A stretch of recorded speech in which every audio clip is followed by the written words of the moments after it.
दोस्तों question number अगला देखते हैं 10। क्वेश्चन 10 क्या कहता है? आईएएस प्री का क्वेश्चन है, अच्छा क्वेश्चन है।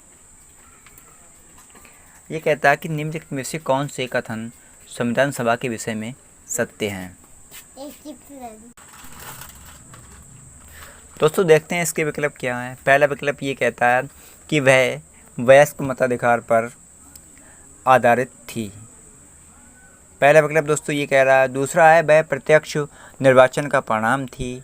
तीसरा है वह बहुदलीय निकाय थी। और चौथा है उसने अनेक समितियों के माध्यम से कार्य किया था। संविधान सभा के बारे में बात करता है दोस्तों, तो इसका जो पहला विकल्प है वो गलत हो जाएगा, दूसरा विकल्प है वो भी गलत हो जाएगा, और तीसरा विकल्प जो है दोस्तों वह बहुदलीय निकाय थी, बिल्कुल करेक्ट बात कह दी इसने। और चौथा है उसने अनेक समितियों के माध्यम से कार्य किया था, बिल्कुल राइट आंसर इसका हो जाएगा सी। 3 और 4 सही हो जाएगा दोस्तों। कोड वाला क्वेश्चन है, अच्छा इंपॉर्टेंट क्वेश्चन है। अगले क्वेश्चन की बात करते हैं दोस्तों 11वां क्वेश्चन क्या कहता है? 11वां क्वेश्चन भी बिल्कुल सेम दोस्तों है। भारतीय संविधान सभा के संबंध में कौन से कथन सही हैं? मतलब चार विकल्प दे दिए और उसने पूछ लिया है कि कौन सा कथन सही है। तो पहला क्या दे रखा है? पीछे भी दोस्तों ऐसा ही क्वेश्चन था और ये क्वेश्चन भी सेम है बिल्कुल। यह वयस्क मताधिकार पर आधारित नहीं, यह प्रत्यक्ष निर्वाचन का परिणाम थी, यह बहुदलीय संरचना नहीं, यह कई समितियों के माध्यम से कार्यरत थी। तो कौन सा उत्तर इसका होगा? तो दोस्तों इसके जो कोट वाले क्वेश्चन है वो इधर होगा इसका आंसर। आप देख सकते हैं ए और डी इसमें आंसर दे रखा है सही है, तो ए और डी ये वाला सही हो जाएगा। यानी इसका मतलब क्या है? इसका मतलब ये है कि ए और डी, यानी पीछे भी बताया हुआ है इसने कि यह जो है वयस्क मताधिकार पर आधारित नहीं थी, और इसमें डी वाला दिया है कई समितियों के माध्यम से कार्यरत थी। तो इसमें पूछा गया है दोस्तों, पूछा ये गया है कि कौन से कथन सही हैं, तो सही यही वाले हो जाएंगे। ठीक है दोस्तों, अगला क्वेश्चन देखते हैं हम 12वां क्वेश्चन नंबर 12 क्वेश्चन जो है दोस्तों वो MPPCS का क्वेश्चन है और थोड़ा टफ क्वेश्चन है दोस्तों कि संविधान सभा के बारे में कौन से कथन गलत हैं, गलत पूछा है। तो पहला विकल्प दिया इसने बड़ी संख्या में समितियों की मदद से काम किया, उनमें से प्रारूप समिति सबसे महत्वपूर्ण थी दोस्तों। दूसरा विकल्प बी कह रहा है कि अल्पसंख्यक समुदाय जैसे ईसाई, एंग्लो इंडियन और पारसियों को सभी में पर्याप्त प्रतिनिधित्व दिया गया। तीसरा है दोस्तों इसका निर्वाचन सार्वभौम वयस्क मताधिकार के आधार पर किया गया। और चौथा है इसकी चुनाव प्रक्रिया 1935 के अधिनियम के 6ठी अनुसूची पर आधारित थी। कर, संपत्ति और शैक्षणिक योग्यता के कारण मताधिकार सीमित था।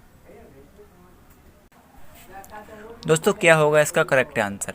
तो इसका करेक्ट जो आंसर होगा दोस्तों वो होगा ऑप्शन नंबर सी होगा। इसका निर्वाचन सार्वभौम वयस्क मताधिकार के आधार पर किया गया था। दोस्तों ये एक जो MPPCS है ना, ये MPPCS सबसे कठिन क्वेश्चन, एक MPPCS, एक छत्तीसगढ़ PCS, एक राजस्थान PCS, ये 3 लोक सेवा आयोग ऐसे हैं उत्तर भारत में जो कि सबसे कठिन क्वेश्चन बनाते हैं। अगला क्वेश्चन दोस्तों है क्या है? 13वां क्वेश्चन, भारत के संविधान का प्रारूप तैयार करने वाली संविधान सभा के सदस्यों को क्या कहा गया? दोस्तों बहुत इंपॉर्टेंट क्वेश्चन है दोस्तों, IAS का क्वेश्चन है, प्री 2002 में पूछा गया है। पहला विकल्प दिया है ब्रिटिश संसद द्वारा नामित किया गया। दूसरा है गवर्नर जनरल द्वारा नामित किया गया। तीसरा है विभिन्न प्रांतों की विधानसभाओं द्वारा चुना गया। चौथा है भारतीय राष्ट्रीय कांग्रेस और मुस्लिम लीग द्वारा चुना गया। तो क्या होगा दोस्तों इसका करेक्ट आंसर? इसका करेक्ट आंसर जो होगा दोस्तों वो होगा ऑप्शन सी, यानी जो भारतीय संविधान का प्रारूप तैयार किया था वो विभिन्न प्रांतों की विधानसभाओं द्वारा चुना गया था, ना कि किसी ब्रिटिश के द्वारा, ना किसी जनरल के द्वारा और ना ही भारतीय कांग्रेस के द्वारा। दोस्तों 14वां क्वेश्चन क्या कहता है देखते हैं हम। 14वां क्वेश्चन कहता है कि भारतीय इतिहास के संदर्भ में प्रांतों से संविधान सभा के सदस्य कैसे हुए थे? उन प्रांतों के लोगों द्वारा सीधे निर्वाचित हुए थे, या भारतीय राष्ट्रीय कांग्रेस और मुस्लिम लीग द्वारा नामित हुए थे, या प्रांतीय विधानसभाओं द्वारा निर्वाचित हुए थे, या सरकार द्वारा संवैधानिक मामलों में उनकी विशेषज्ञता के लिए चुने गए थे? तो क्या होगा दोस्तों इसका करेक्ट आंसर? तो इसका करेक्ट आंसर होगा ऑप्शन सी, यानी प्रांतीय विधानसभाओं द्वारा निर्वाचित हुए थे। तो ये था इसका करेक्ट आंसर। दोस्तों क्वेश्चन नंबर 15 की बात करते हैं हम। क्वेश्चन नंबर 15 क्या कहता है, और बहुत ही इंपॉर्टेंट क्वेश्चन है दोस्तों, BPCS 1993 में पूछा था। संविधान सभा में सदस्यों का चुनाव कैसे हुआ था?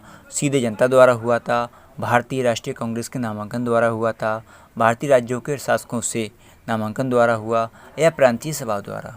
तो क्या होगा दोस्तों इसका करेक्ट आंसर? तो इसका करेक्ट आंसर होगा प्रांतीय सभा द्वारा। अगला दोस्तों क्वेश्चन जो है वो जो क्वेश्चन है छत्तीसगढ़ PCS ने पूछा है, और ये क्वेश्चन जो है होमवर्क में हमने आपको दे रहे हैं कि संविधान सभा के चुने हुए स्थायी सदस्य कौन थे दोस्तों। 4 विकल्प आपके सामने दिए गए हैं। Doctor BR Ambedkar, doctor Rajendra Prasad, doctor Sachchidanand Sinha, doctor S Radhakrishnan. ये 4 विकल्प दोस्तों दिए गए हैं। इसका आंसर कमेंट बॉक्स में बताएं, अंततः मैं अगली वीडियो में आपको बताऊंगा। जय हिंद।